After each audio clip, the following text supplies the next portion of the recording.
Okay, and you guys can just see the slides right here. You'll give us Or a yes. Do you want to give us a big countdown or when I you start? will. Okay. Yes, absolutely.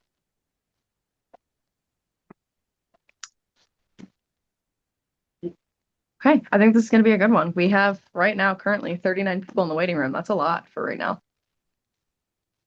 Oh, good. People Doug, are do you want to move a little bit closer? closer. Yeah, yeah, I like that. Let me whisper in your ear. Okay, ready? Start in 5 seconds. Starting now. Hello, my name's Doug Lennick, and with me, as always, is Adam Recker. Welcome to Smart Money Moves. We're here to help you and ourselves too, actually, make reasonably smart, responsible, values-based decisions with our money and our lives. And Adam, fortunately, is really good at this stuff. And so he's going to help us come to terms with this concept of retirement income in an uncertain world. The world has always been uncertain, and now we've got a lot of it going. So let's kind of get started. I often have talked about in my career, I've thought about things we can't know, and then some things we could know, and then some things we could do with what we know and don't know. But let's start with some stuff people don't know, all this uncertainty. Let's start there. What do we got on your list? Yeah, I guess really the question is what's driving uncertainty now. I mean, it's really a mix of, a lot of the standard things. But, what always wondering, is, where's the market headed? What are interest rates going to do? Inflation has been top of mind, especially as Yeah. of late. We have some slides here shortly where inflation's topped, 4% for the first time since I think 2023 or so. And so that's gotten people thinking about, what are the next steps? Is it going to continue? Do I need to make changes or not? Fortunately for those Yes. of us that I think have been here for a bit, heard some of these conversations and even offline conversations on a one-on-one basis, it's something we've been preparing for. We have a new Fed chair. Many are wondering what's going to happen there. Is the next step, a hike? Are they going to cut, be more politically malleable or not?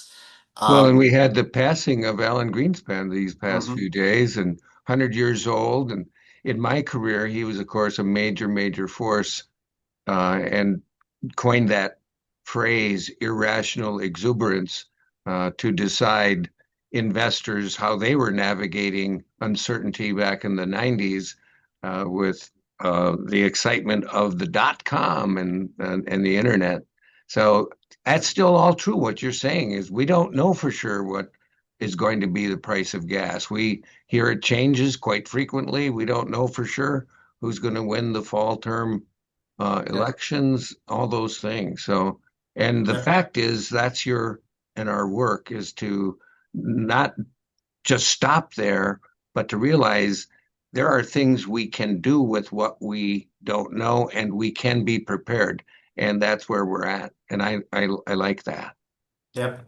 And so I think given a lot of the uncertainty, I mean, a couple of things we look at, we've touched on before, sentiment readings, trying to use data to our advantage, looking at a different fear and greed index. Previously, we've talked, there were periods where we're very greedy, see a little bit of froth, speculation, rampant in the market. As it stands today, it's leaning more towards fear, maybe even extreme fear, in the market. Sentiment, again, interesting to monitor. It may be losing a little bit more meaning here, given readings currently are worse than what we've seen in, say, the financial crisis, which looking around, things aren't, don't seem to be nearly that bad. But there has been kind of that vibe session, as they call it, where people are feeling uncertain and negative about the market, people around them in general. But when you get a little bit more targeted and say, how do you feel about your particular life?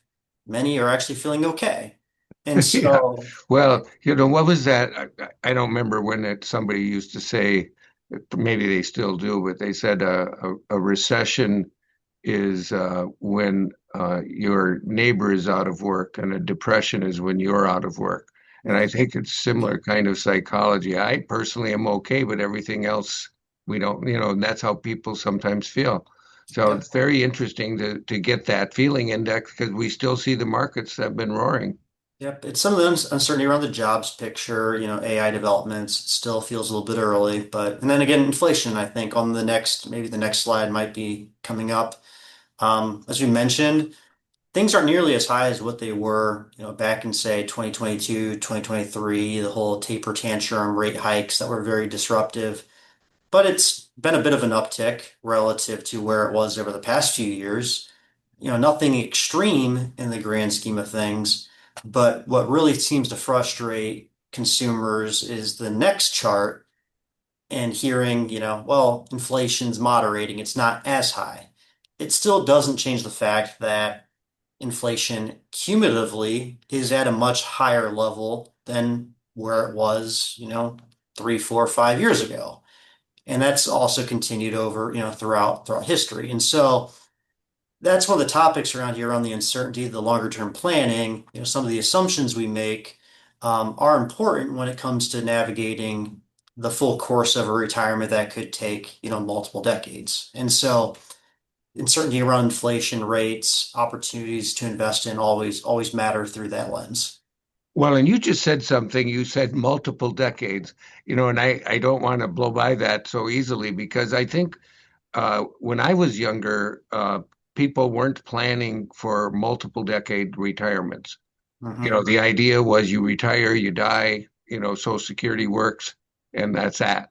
And Yep. what happened is life expectancy kept growing. And so we now have people who actually are in retirement longer than they were in the workforce. And that's going to be more so in the future. So I think that's an important point. I don't want people to miss it. So many of you who are, are obviously here watching the show, you've got maybe a lot more years ahead of you than you think. And that's one of the things we want to impress upon you. You're younger than you think. And Yep. and your mind shift or your mind Yeah. set needs to shift. There we go, he says. Right. And this is something we talk about a lot, especially working with, individuals, families, approaching retirement, finally entering into retirement. Um, the left-hand side, kind of the career, the accumulation phase in a lot of ways is a little bit more straightforward. You're focusing on saving, living your life, having a productive career. Usually retirement's not imminently in your mind, so you can take on more risk. And so it's just a function of saving, investing, compounding takes care of the rest. You have a paycheck to live off of in many cases. Retirement's a bit different. You still, the growth, the accumulation, that can never completely stop, especially given the need to maintain value, keep up with inflation, et cetera. But the mind shift is, it's shifting to how much do I spend? How do I monetize what I've worked so hard to save? Where is my money coming from? Do I have a smart place to pull it from? And so on.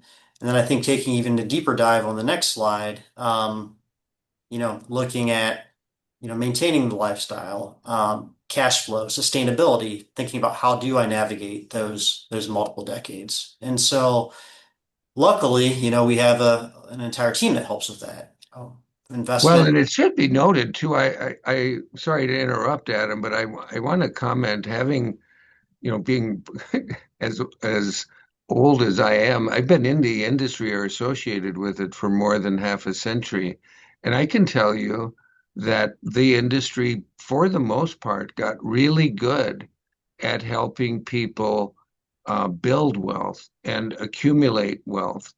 And the expertise is not as strong when it comes to using that. And so one of the things I really am impressed with our team at the Mather Group is that this is our sweet spot is to help people now replace their when their body was going to work. Think of you're now at a point in time where you have assets, uh, capital and assets working for you, that's actually like another person. They're out there working for you. They're bringing in the family income that now work is optional for you and retirement is affordable. And so we're here trying to manage that other person who's working for you. That's the income the family's coming from. And so pulling all this together, and as Adam mentioned, you still have to consider building because we're gonna live longer, and yet we also have to live off of what we've been building. And so this becomes a really important part of this relationship that you would have, that you do have with your Mather group, those of you who are clients, and thank you for being here. But I just wanted to add that. So back to you, Adam. Sorry. Yeah.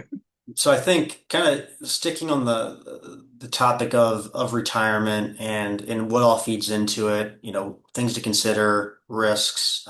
It's not just the investment returns. That's kind of a surface level thing. It does matter. It gets a lot of focus. It's reportable really on a daily basis. A lot of headlines in the media are driven around it. But again, there is much more to it. And so even looking at something like retirement, the income planning side, again, do I have enough? How much do I spend? Taxes matter, as many of our clients know, and people who are investigating working with us and will work with us, in the near future, taxes matter a lot. Planning ahead strategically so that we're not focused on just a headline net worth number, getting that the highest possible relative to a level of risk, but making sure the majority of that stays in your pocket and isn't eroded away by taxes. And so by getting those decisions right, that creates more sustainability around spending throughout the course of a retirement or leaving a bequest or a legacy to heirs. Because as many of us know, throughout history, tax rates change. Maybe we're in a lower rate now. If it goes higher, you'll be glad you've planned for that ahead of time and paid some of the tax earlier to avoid paying a higher rate later. So that matters a lot. Inflation, as we've talked about, that's going to change over time. There's going to be higher inflation regimes that require a certain approach. There may be lower inflation regimes that require a different approach. Our team's constantly looking at that. Like we had said, in the lower inflation environment, had a sense that there was an increased risk that inflation could rise, and it did. And luckily, and we've made some proactive changes that we think are benefiting clients for that. Sequence of returns we'll talk about again here, and depending on entering retirement may necessitate a little bit of a different approach and mindset opposed to being in your later years of retirement. Because again, bad timing, a major pullback, unprepared at the beginning of a retirement can throw things off course. And so we want to make sure we're having those discussions right, at the beginning and leading up to those retirement years. Longevity matters, as we have some data there, which we'll share that may or may not be familiar to everybody. All of this matters, and getting these decisions right, or at least not completely wrong, if you want to invert it a little bit, Yeah. it's really what allows Yeah. clients to retire with confidence and proceed through the retirement with confidence. Well, and as we said at the outset, to try to make reasonably smart, responsible decisions with your money and your life. There, a guy that I've known over a number of years who's an author and wrote many books. His name's Mitch Anthony, and he coined this term years ago called return on life. And I realized the older I get, and as I see my colleagues and friends as we age, that return on life becomes more and more important, and we begin to see our values. Some of those core values are still there, and we want to pass those on to our family.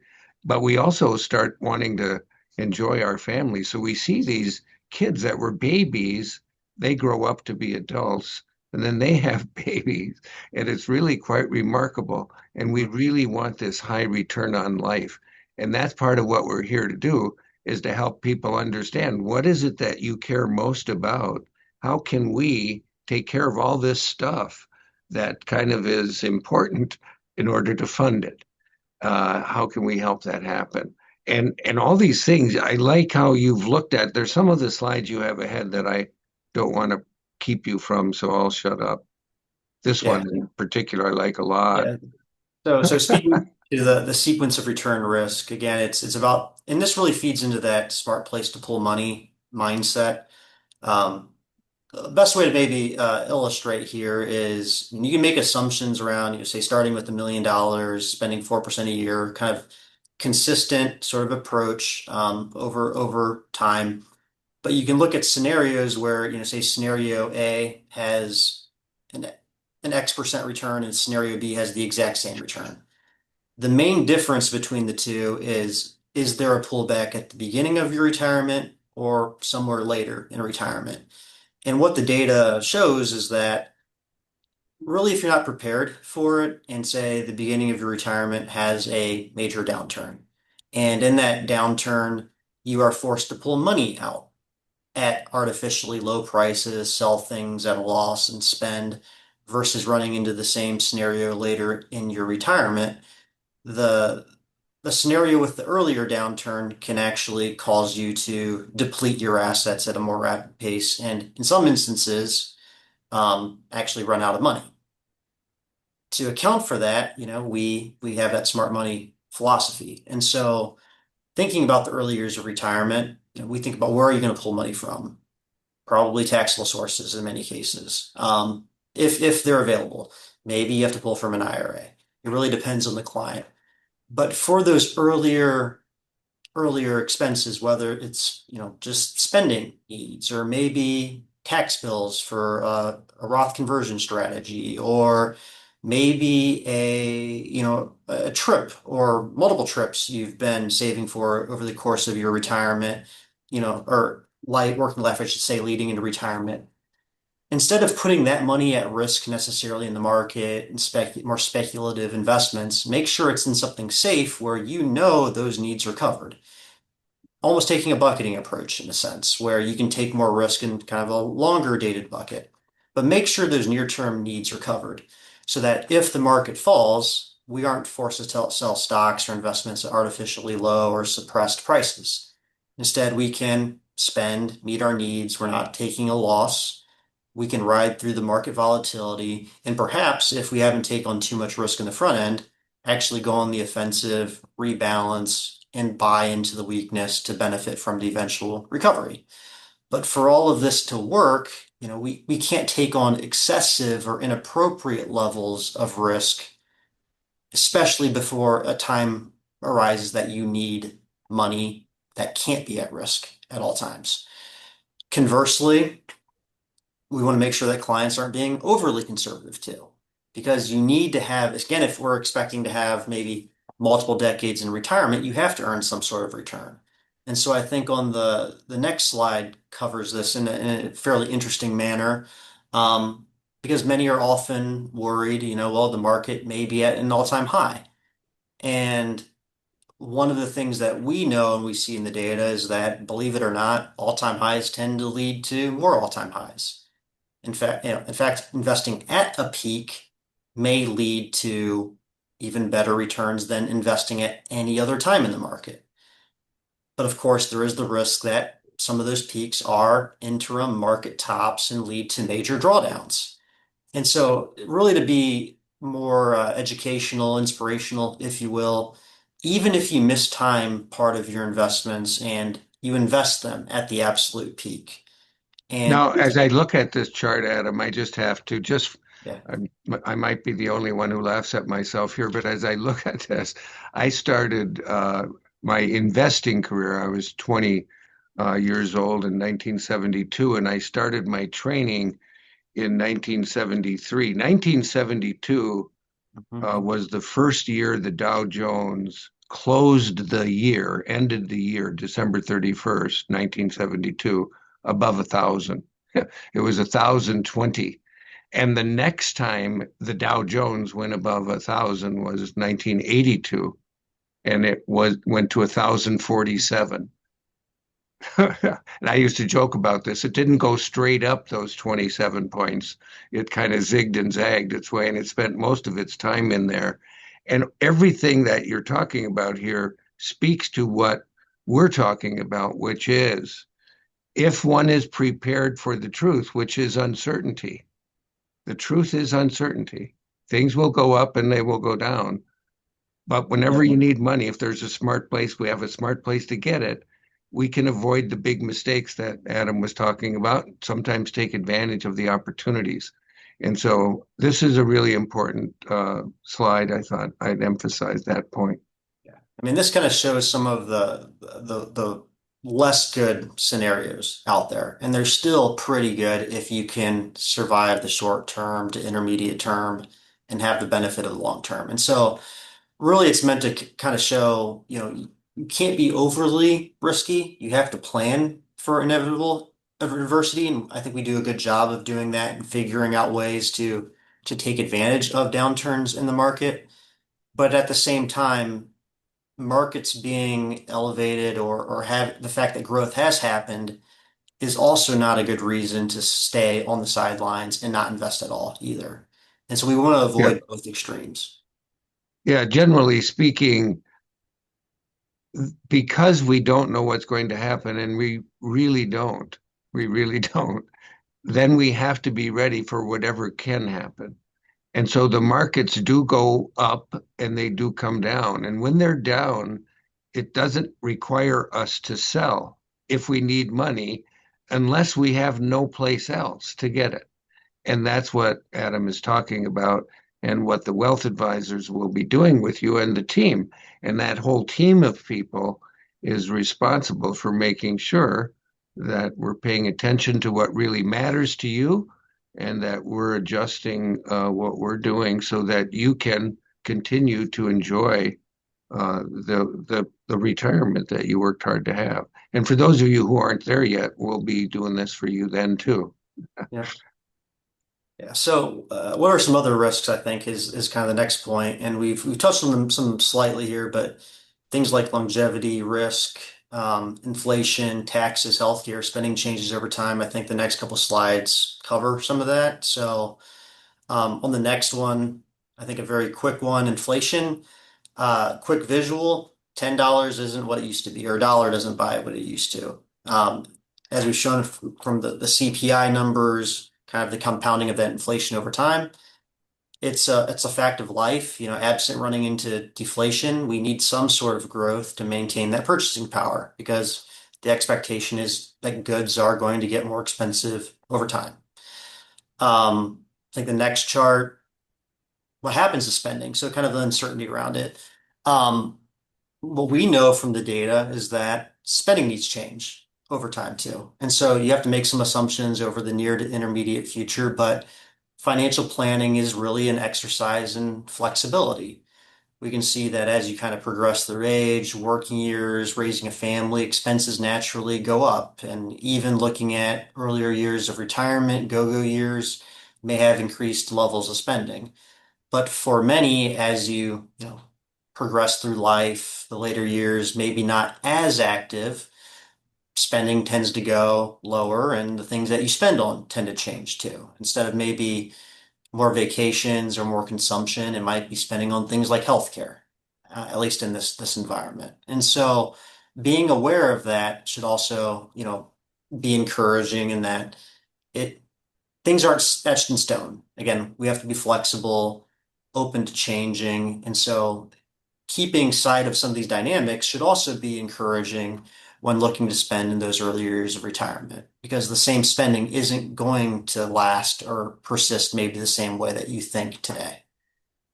Well, and I think it's so important to recognize that this is maybe the greatest duh of all times, but the research actually shows that people who have a plan, who have a written plan to achieve a written goal, do better than those who don't. So planning actually works better than not planning.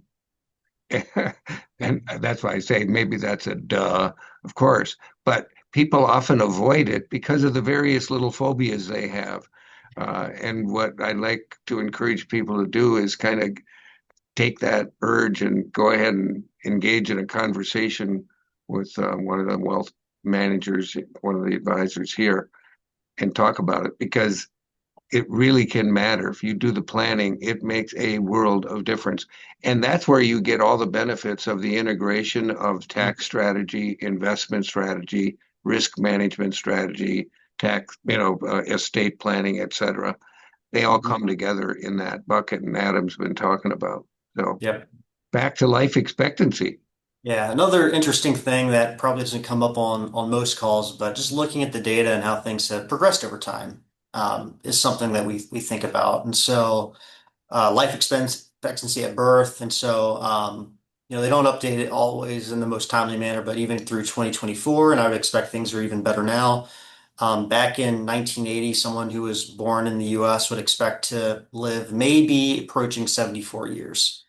Today, that's closer to, call it 78, 79 years.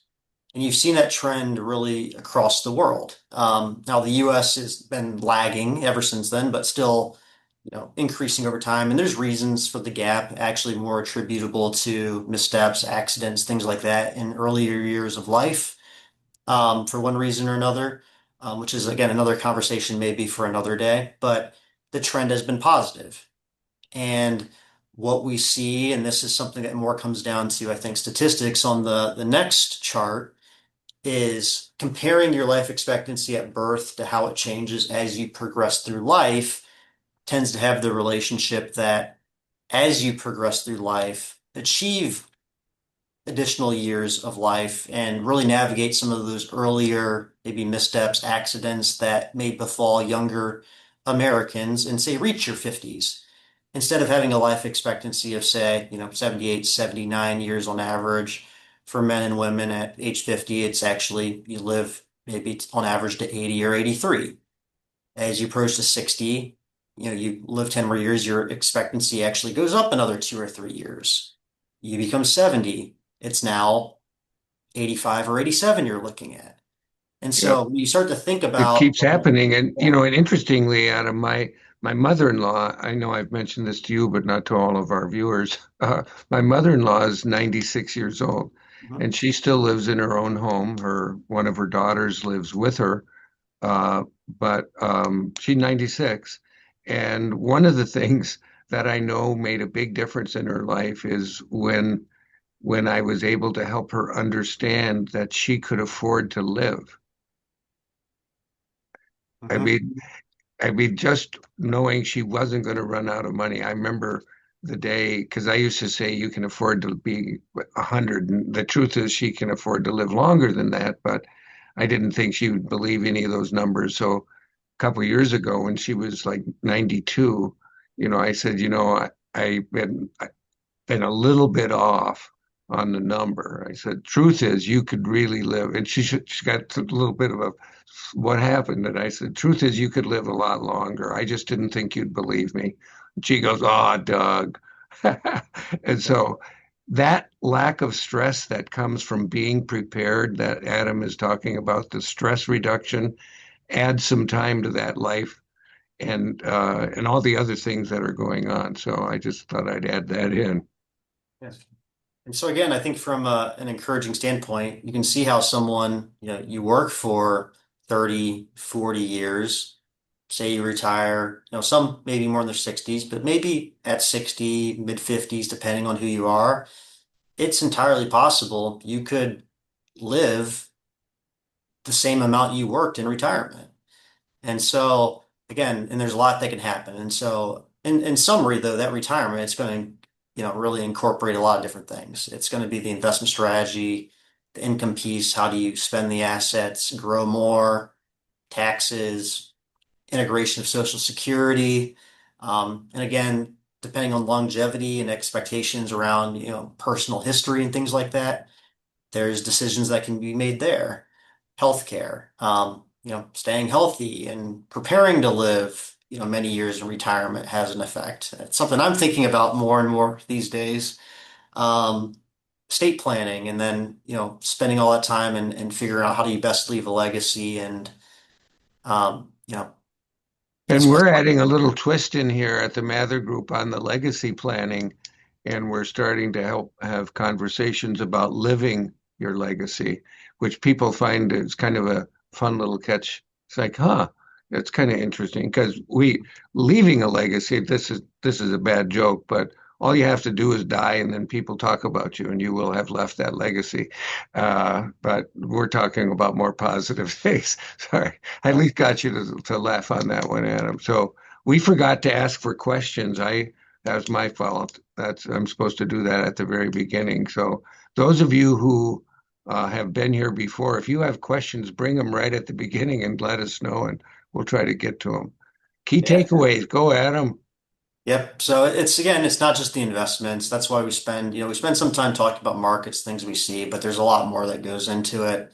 Accounting for things and the changes to, inflation, longevity, medical advances, even, all have an effect. Depending on the family, the individuals maybe we're working with, sequence returns have to be addressed. There may be different things we have to account for earlier in retirement. And once we get through them, then the focus can change to other aspects of retirement. But we want to be cognizant of where our clients are in their retirement journey and address all of those dynamics appropriately. And of course, things are going to change. And so it's important to be flexible. I mean, Yeah. luckily, we are flexible. We adapt to the data in a proactive manner as well. Um, and that's necessary for a successful retirement and one that can maximize, the value of retirement and the life that you want to live. He said it well. Smart money moves. And we certainly enjoy having all of you here. And thank you, by the way, those of you who've been encouraging other people to join our show, because our viewership has been steadily increasing.